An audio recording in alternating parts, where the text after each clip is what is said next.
Tell Us How to Make It Better is partnering with the Readiness Lab, the home for podcasts, webinars, and training in the field of emergency and disaster services. I think our overall goal is just education. I don't think everyone in the group even aligns with being a formalized activist. I think there is a separation between the educator and the activist, and you can be a little bit of both.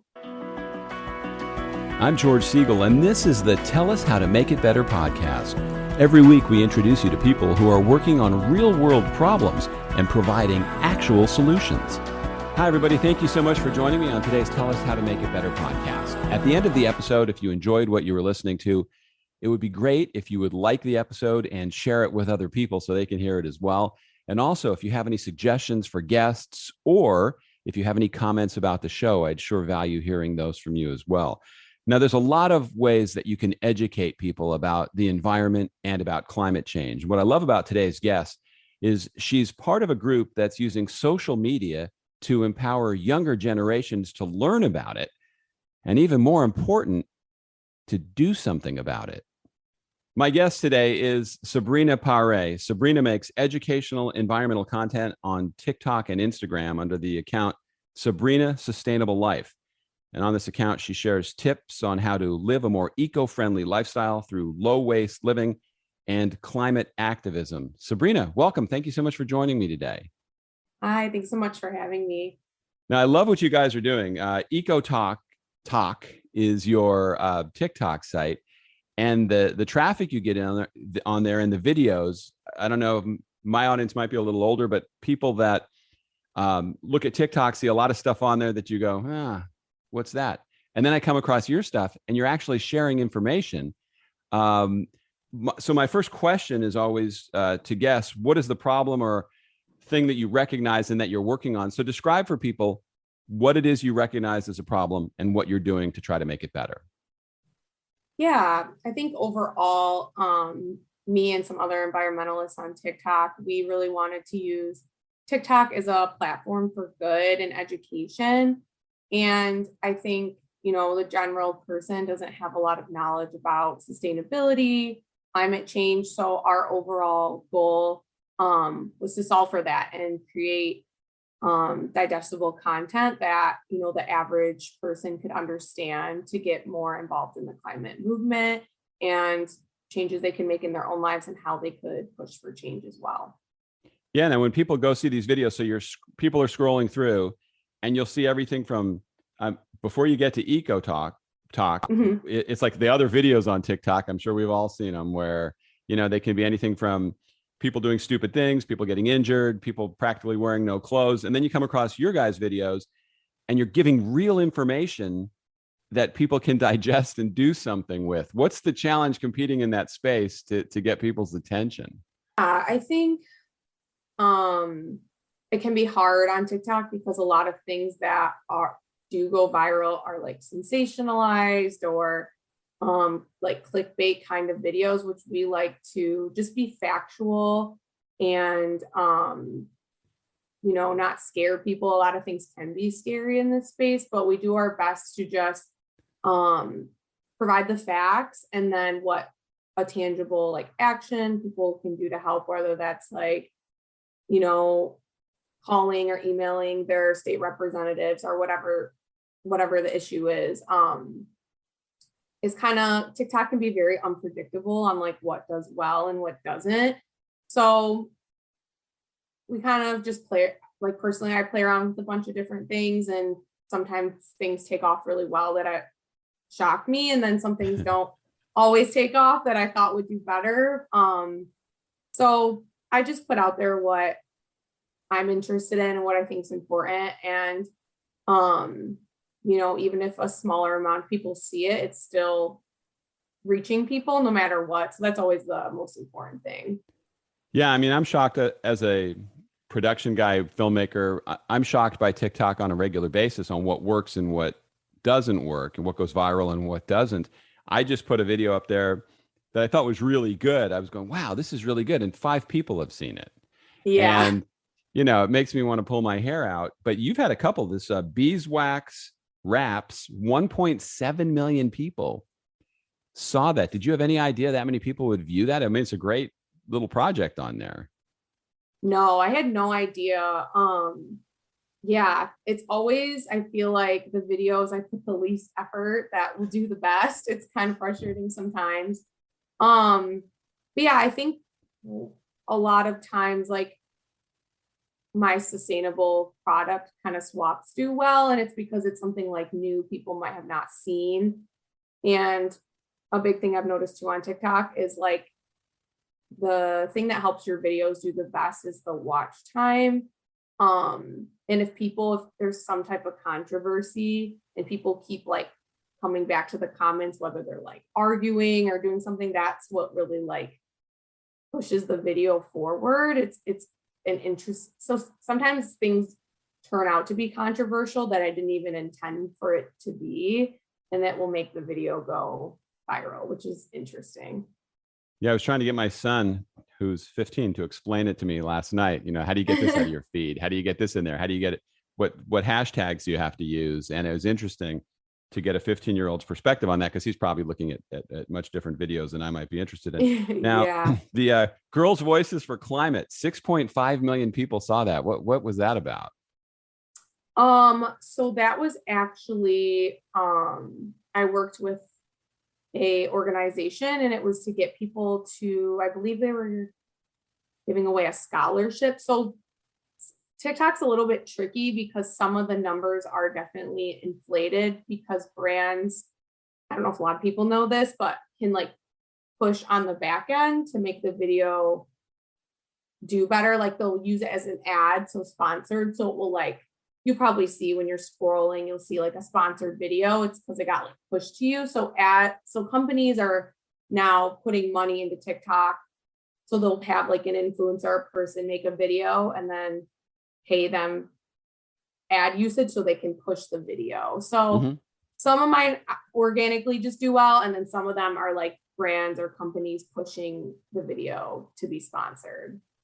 Now, on the team of people that make videos, I saw there's 17 people on there that do this. Do they all just have a regular amount of times they have to post? How do you determine what is going to be content worthy for Eco Tok? Yeah, so for Eco Tok, there is 17 creators. It's pretty flexible, honestly, like how often people want to post, because for the most part, a lot of us are like in school or have other jobs. We all have our own accounts. So we're all pretty busy. We ask everyone to do it once a month. So it used to be more, but it was just really hard to get people to commit to that. But it's kind of just, it's very like laid back. If someone just has an idea, they'll pretty much make the video, send it to the group, and we kind of just like make sure it seems accurate, that it's like in align with our tone and vision that we're looking for. And we're usually 9 times out of 10, we're like, yep, it looks good. Like, go ahead and post it. So it's very casual. Is it majority wins, or does it have to be unanimous? There's not really been a situation where we not really approved it. It's always been pretty like, yeah, it looks good.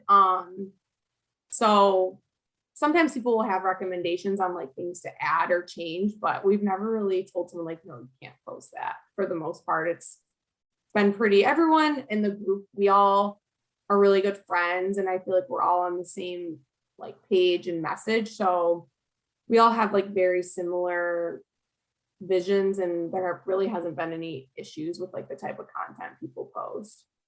Now, how do you compare Instagram to TikTok? I know the numbers aren't as, I guess, inflated or as big. How does that work for you versus TikTok? Yeah. Instagram, it definitely is more of a slower process to gain an audience. They did release like their Instagram Reels, which I've had some do well. And same with Eco Tok, and it has been a nice tool to help get new followers, because for a while I was just like very stagnant. But I would say I think TikTok's algorithm is much better in figuring out like the type of content you like and who you are as a person and what will interest you. Where Instagram, I don't spend a lot of time on Instagram Reels.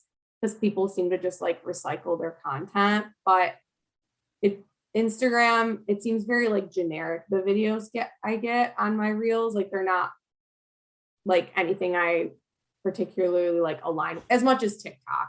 You know, I feel like TikTok's algorithm and technology is like very different compared to other platforms. And I think that's why they're doing so well. I like always tell people, I feel like the app knows you better than you know yourself sometimes. That's a little scary. Yeah, it is a little scary. So, but overall, like I like feel like too, I didn't really have a community before I started TikTok. Like I met all my other environmentalist friends through TikTok, and it's been like a great place for community for me.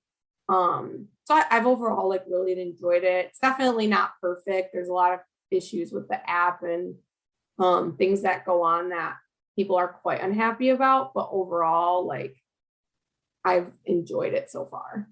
That's terrific. Now, one of the things I like about what you're doing, as you know, as a parent, I see my kids complain about a lot of things, but all they do is complain about it. They don't necessarily take that next step and go, okay, well, how can I fix this problem or how can I work on it? You've aligned yourself with a group of like-minded people where you're doing that. You're not, and that's the whole reason I started my podcast, to go from complaining to action. So tell me how you guys have that line of thinking. That has to be a challenge because a lot of people like to complain, but they don't always want to fix problems. Yeah, I think I'm, part of the millennial age group, but a lot of them are Gen Z in our group. And I think you'll hear people kind of say like, oh, Gen Z is going to be the one to like make the changes or like save everybody. And I think there is just like some pressure there sometimes, but I think just overall being like very passionate about it and wanting to make a difference is our overall motivation. Yeah, we're just really inspired to like teach people, and especially because TikTok is a large percentage of Gen Z young people, it's a really good way to reach them. I don't even know how else really we would do it. So I think that's overall the motivation, because a lot of the things, aren't really taught in school. Like I don't really remember learning much about like the climate crisis, how to be more sustainable. So I think it's a great entryway into like the next generation for sure. Yeah, it seems like a lot of stories that make the news when it comes to environment are angry environmentalists that you might see at a protest, or they're screaming at you, you're destroying the planet. But your guys' approach doesn't seem to be that in your face. It's more of, okay, here's a solution. Here's a solution. These videos I didn't feel like they're yelling at me, which I think is a very interesting approach. Yeah, I think our overall goal is just education. I don't think everyone in the group even like aligns with being a formalized like activist. I think there is like a separation between the educator and the activist, and you can be a little bit of both. And I think too, like I think as a whole, we don't really like to blame individuals on what's happening with climate change and the climate crisis. I think overall, like we more direct some of our, we want to see actions from like corporations, the government. But yeah, I think we like to stray away from too like attacking, people, and more like to just focus on like, here's what we can do kind of thing. Yeah, I think people take the message better. When I have some Hollywood elitist yelling at me that I'm destroying the environment, and then they get on their yacht or their corporate jet and fly off to the next place, it makes me want to scream. Whereas you guys, a bunch of young people who aren't necessarily millionaires running around the world, are giving real advice that people can grab onto. I have to think that's pretty effective. Yeah. Yeah. It is really cool to think, I feel like TikTok is great for planting seeds in people. Obviously, videos are like 30 seconds. You can't teach everything, but it's a great way to get people to start thinking about things at least, and maybe inspiring them to learn a little bit on their own. And a lot of people, even in my life, like who I knew before I became environmentalist, will like message me questions. And so I know they're seeing my stuff and I'm at least sparking something in them to like care a little bit or learn a little bit more. So I think it's really cool. When did you develop this interest in the environment? I mean, when did this, you didn't study that in school. So what brought that out in you? So I think I first became like vegetarian 5 or 6 years ago now. And for a while that was like mostly what I did. I more did it for like ethical reasons, but I did know the like environmental impacts of animal agriculture. And then what kind of sparked it, I think, was once COVID happened and I was at home. I think I honestly cannot really remember. I might have saw something on like YouTube or TikTok about like lower waste living and like boredom. I think I was like, oh, I kind of want to like learn about this and reduce my waste. And that's kind of where it started. And I kind of fell into this a little bit on accident. I just like was kind of bored and I started like making videos about like, oh, like these are toothpaste tabs and like this is something I do to reduce my waste. And the videos kept like doing really well. And I was like, oh, people must like this. I'll just keep like making videos and talking about it. So when I was like making my videos originally, even still now, I definitely don't claim to be like an expert. I think I'm still like learning in the space too. And kind of had like the people following me, like learning along with me. So it kind of happened on accident that I fell into this niche, but I overall like really like it and have learned so much. And it's great to also have the connections that I do with other people on TikTok, environmentalists who like are actually experts. So I can always like ask them questions and they always teach me so much as well. Sure. And I think one of the beauties of those types of videos is they don't look slickly produced. It's not a professional production. It's a real production. I think that helps. Yeah. I think a lot of people really like TikTok for its like authenticity. And I think that's kind of why it's doing a little bit better than Instagram, because I think people were just sick of the like perfectly curated like content and like pressure to like always be aesthetic, where I think TikTok, like, you know, you'll just see a video of someone like sitting down very casually drinking coffee and like talking and it'll like blow up because I think people like that. I personally like it too. So I think that's why it does really well. Yeah, I mean, I've tried for years for that viral video gold, and you know, it's very hard to do that. And I like to think I'm somewhat competent at what I do. And then I see some kid lip syncing a song, some overweight kid with acne lip syncing, and the next day he's on the Today Show being interviewed about his video. That just makes me want to pull my hair out. But it's also, I guess, the beauty of it, I guess you could say. Yeah, yeah.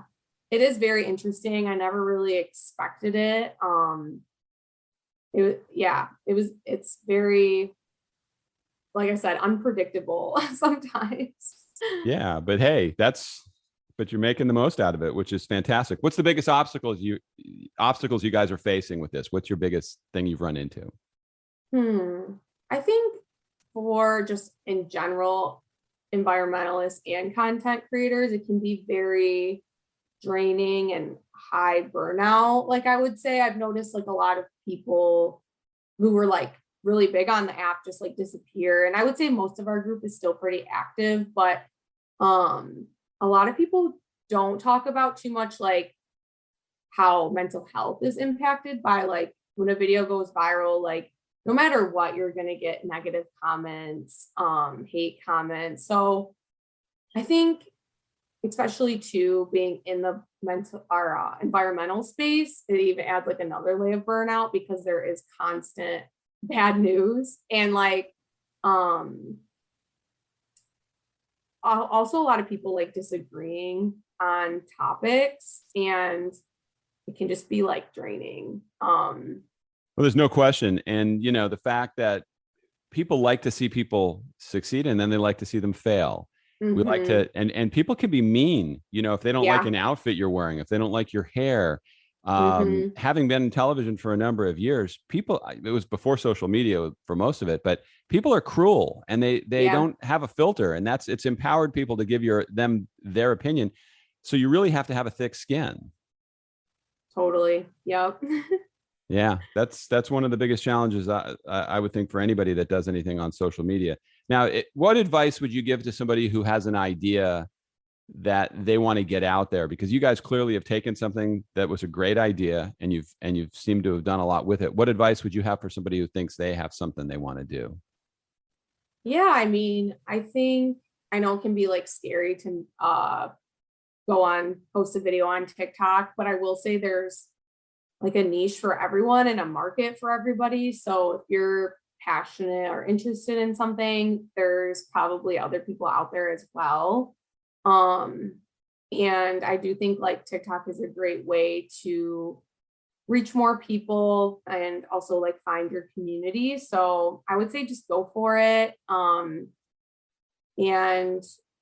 it's not always, I would say like, keep consistent too. Like every video isn't going to do well, and just playing around with what works and what doesn't. But yeah, I think if you have an idea and want to share it, getting it out on social media is such a great way to reach people. And what's the best way? Give us a little tip here. The best way to know of hashtags, because those are tough. How do you determine Um, what you're tagging a video with?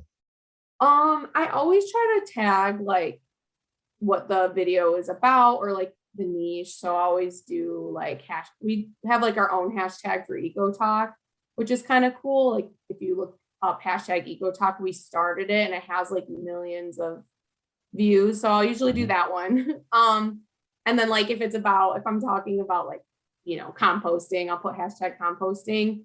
The hashtags just really help TikTok like figure out who to push your video out to. So you don't want to be too like generic. Like you'll see people put like hashtag for you page. Like that doesn't really help you if you're trying to like find people that are interested in like your niche. So just being like more specific. And I think like the general advice is to use like no more than 5, like 3 to 5.